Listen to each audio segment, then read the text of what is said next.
I'm one of the guys they hired to do style guides.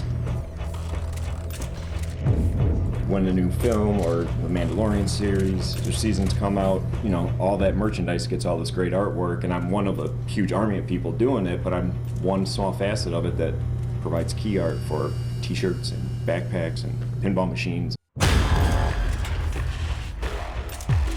Even though it's fine art and painted and traditionally illustrated stuff, there's not like the name recognition, like my signature isn't on it in every Target on t-shirts and stuff like that, which is totally fine. It's all part of what it is, because, you know, I mean, they're not promoting the fine art line or the artist. I'm doing work for hire art for these products and merchandise.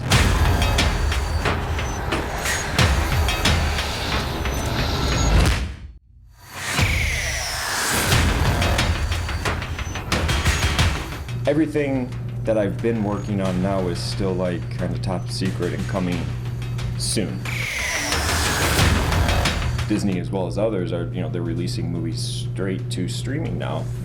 They can't do it in the theaters, so it's kind of like, it almost like gave a little jump start to the entire industry that was already starting to lean that way and realizing, you know, home viewing is where it's at.